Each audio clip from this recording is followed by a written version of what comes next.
इथं technical math बघणार आहोत। टेक्निकल मॅथ म्हणजे कसं की ज्यामध्ये आपल्याला मॅथ तर आहेच पण त्यामधून आपल्याला काहीतरी वेगळं शिकायचं असते, त्याला म्हणजे आपण टेक्निकल मॅथ। टेक्निकल मॅथ साठी समजा फॉर एक्झाम्पल आपण मल्टिप्लिकेशन मेथड जर घेतली 98 multiplied by 98, this is the 98 multiplied by 98। आपण कसं करतो की 98 मल्टिप्लाइड बाय 98 अशी आपली जुनी पद्धत आहे।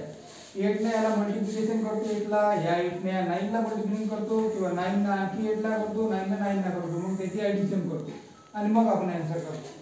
असं न करता आपली जी डायरेक्ट टेक्निकल पद्धत आहे ते म्हणजे कशी पहा, 98 100 पेक्षा किती ना कमी आहे, 2 न कमी आहे। किती ना कमी आहे, 2 न। त्यानंतर 98 हे किती ना कमी आहे, 2 न।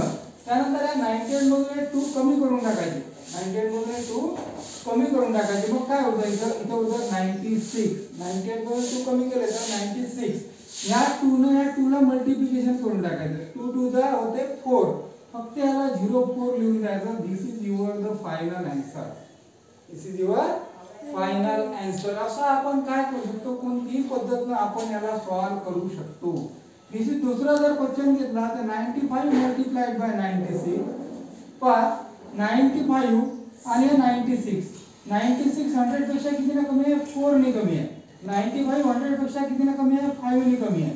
फक्त क्रॉस सबट्रॅक्शन करायची, 95 मधून -4 गेले तर किती राहतात, 91 राहतात। किती राहतात, 91। त्यानंतर हा 5 आणि 4 ला मल्टिप्लिकेशन करून टाकायचं, 5 4 जा 20। This is your the final answer. या अशा सारख्या व्हिडिओ जर आपल्याला पाहायचे असेल तर आपल्या चॅनलला सबस्क्राइब आणि लाईक करायला विसरू नका।